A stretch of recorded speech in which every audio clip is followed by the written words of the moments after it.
आइए दोस्तों, आज हम जाने भारत के ओडिशा राज्य स्थित खंडगिरी और उदयगिरी गुफाओं के बारे में। दोस्तों, वीडियो पसंद आए तो प्लीज लाइक और सब्सक्राइब कीजिए। उदयगिरी और खंडगिरी ओडिशा में भुवनेश्वर के पास स्थित दो पहाड़ियां हैं। इन पहाड़ियों में आंशिक रूप से प्राकृतिक व आंशिक रूप से कृत्रिम गुफाएं हैं जो पुरातात्विक, ऐतिहासिक एवं धार्मिक महत्व की हैं। हाथी गुम्फा शिलालेख में इनका वर्णन कुमारी पर्वत के रूप में आता है। ये दोनों गुफाएं लगभग 200 मीटर के अंतर पर हैं और एक दूसरे के सामने हैं। ये गुफाएं अजंता और एलोरा जितनी प्रसिद्ध नहीं है, लेकिन इनका निर्माण बहुत सुंदर ढंग से किया गया है। इनका निर्माण राजा खारवेल के शासनकाल में विशाल शिलाखंडों से किया गया था और यहाँ पर जैन साधु निर्वाण प्राप्ति की यात्रा के समय करते थे। इतिहास, वास्तुकला, कला और धर्म की दृष्टि से इन गुफाओं का विशेष महत्व है। उदयगिरी में 18 गुफाएं हैं और खंडगिरी में 15 गुफाएं हैं। कुछ गुफाएं प्राकृतिक है, लेकिन ऐसी मान्यता है कि कुछ गुफाओं का निर्माण जैन साधुओं ने किया था और ये प्रारंभिक काल में चट्टानों से काटकर बनाए गए जैन मंदिरों की वास्तुकला के नमूनों में से एक है।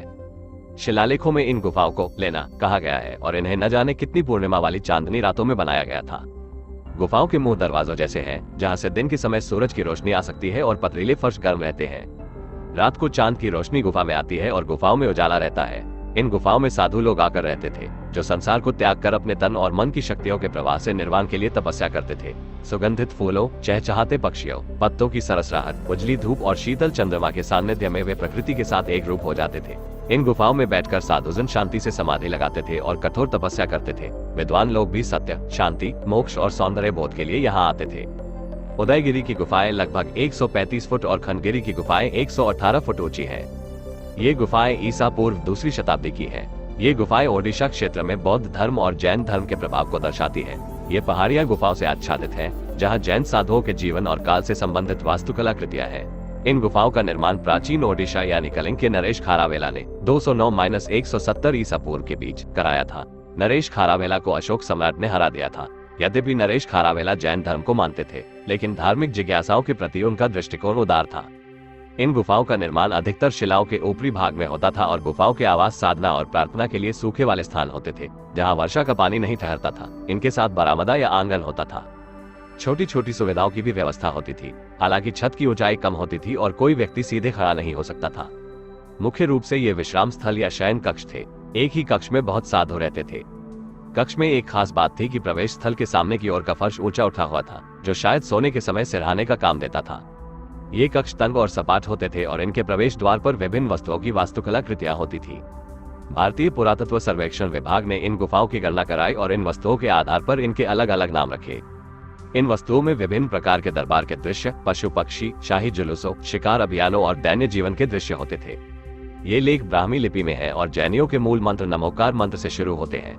इसके बाद राजा खारावेला के जीवन और कार्यों से संबंधित दृश्य है, जो सभी धार्मिक व्यवस्थाओं का सम्मान करते थे और धर्म स्थलों का जीर्णोद्धार करते थे। अलग अलग गुफाओं पर उनके संरक्षकों के नाम हैं। अधिकतर संरक्षक राजा के वंशज हैं। कलिंग विजय के बाद जब अशोक का शासन हुआ और राजा खारावेला की सभी संपत्तियों पर उनका अधिकार हो गया, तो धीरे धीरे जैन धर्म के स्थान पर बौद्ध धर्म का प्रभाव बढ़ने लगा। उदयगिरी गुफाओं में फर्श को पत्थरों की समतल शिलाओं से बनाया गया है। सीढ़ीनुमा पत्थरों पर चलते चलते 18 गुफाओं के दर्शन हो जाते हैं। गुफा संख्या 1 रानी गुम्फा यानी रानी की गुफा है, जो 2 मंजिला है। ये गुफा ध्वनि संतुलन की विशिष्टता के लिए प्रसिद्ध है और समझा जाता है कि इसका प्रयोग मंत्रोच्चार के लिए और नाट्य प्रदर्शनों के लिए किया जाता है। यहाँ पर रथ पर सवार सूर्य देवता की भी मूर्ति है। नीचे वाली मंजिल के दाएं भाग में एक कक्ष है, जिसके 3 प्रवेश स्थल हैं और खंभों वाला बरामदा है। चतुर्भुज आकार की शिला के 3 ओर से इसकी खुदाई की गई है और दीवारों पर चित्र बैले हैं। प्रवेश स्थल पर 2 संतरियों की मूर्तियों सहित इसमें कुछ सुंदर वास्तुकला के दृश्य है। प्रवेश स्थल के भित्ति स्तंभों पर सुंदर चित्र बैले, तोरण, जीव जंतुओं के दृश्य तथा धार्मिक और राजसी दृश्य है। एक नर्तकी के साथ संगीतकार को हाथ जोड़ने की मुद्रा में दर्शाया गया है। केंद्रीय भाग में 4 कक्ष है। यहाँ पर नरेश के विजय अभियान और उनकी यात्रा को दर्शाया गया है। यहाँ पर रक्षकों के कक्ष है, जिन्हें पहाड़ी से गिरते झरने, फलों से लदे वृक्षों, वन्य जीवों, बानरों और कमल ताल में अटखेलियां करते हाथियों की मूर्तियों से सजाया गया है। ऊपर की मंजिल में 6 कक्ष हैं, एक दाईं ओर, एक बाईं ओर तथा 4 पिछली ओर है। सभी 4 कक्षों में 2-2 द्वार है, जहाँ 2-2 भित्ति स्तंभ है। यहाँ तोरण भी है, जिन्हें सर्प और कमल की तरह जैन धर्म का पवित्र प्रतीक माना जाता है। इनके अलावा शकुंतला के साथ राजा दुष्यंत की पहली भेंट और नृत्य कला के भी दृश्य है। गुफा संख्या 2 बाजागर गुम्फा कहलाती है, जहाँ सामने 2 विशाल स्तंभ है और अंदर एक और स्तंभ है। गुफा संख्या 3 को छोटा हाथी गुम्फा कहते हैं। इसके प्रवेश पर बहुत ही सुंदर 6 हाथियों की मूर्तियां हैं। गुफा संख्या 4 अलकापुरी गुम्फा है। जो 2 मंजिला है। यहाँ एक सिंह का दृश्य है जिसने अपने मुंह में शिकार को दबोचा हुआ है। पक्षियों का एक जोड़ा, कुछ लोगों और पशुओं के चित्र भी स्तंभों पर अंकित है। केंद्रीय कक्ष में एक बोधि वृक्ष भी बनाया गया है। गुफाएं संख्या 5, 6, 7 और 8 जय विजय गुम्फा, पनासा गुम्फा, ठकुरानी गुम्फा और पाटलपुरी गुम्फा के नाम से प्रसिद्ध है। 5वीं और 7वीं गुम्फाएं 2 मंजिली है। इनमें चित्रकारी और पक्षियों आदि के चित्र है। गुफा संख्या 9 मंचापुरी और स्वर्गपुरी गुफाएं हैं, जो 2 मंजिला है और जहां कई वास्तुकलाकृतियां और शिलालेख है। इसमें लंबी धोती, अंगवस्त्रम और कानों में कुंडल डाले और हाथ जोड़े हुए 4 पुजारियों जैसी मूर्तियां हैं।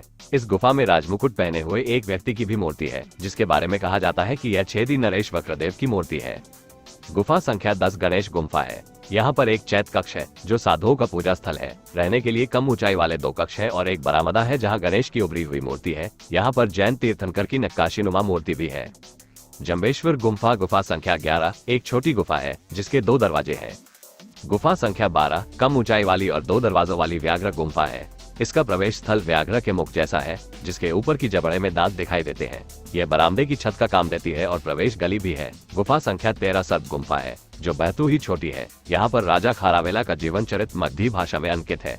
अन्य गुफाओं में गुफा संख्या 14 हाथी गुम्फा, गुफा संख्या 15 धनागार गुम्फा, गुफा संख्या 16 हरिदास गुम्फा, गुफा संख्या 17 जगम्मठ गुम्फा और गुफा संख्या 18 रोसई गुम्फा है। पहली और दूसरी गुफाएं तातोवा गुम्फा 1 और 2 कहलाती है, जो प्रवेश स्थल पर रक्षकों और 2 बैलों तथा सिंहों से सुसज्जित है। प्रवेश तोरण पर तोते की आकृतियां है। गुफा संख्या 3 अनंत गुफा कहलाती है, जहां स्त्रियों, हाथियों, खिलाड़ियों और पुष्प उठाए हंसों की मूर्तियां हैं। गुफा संख्या 4 तेंतुली गुम्फा है।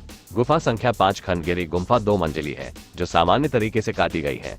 गुफा संख्या 12, 13 और 14 के कोई नाम नहीं है।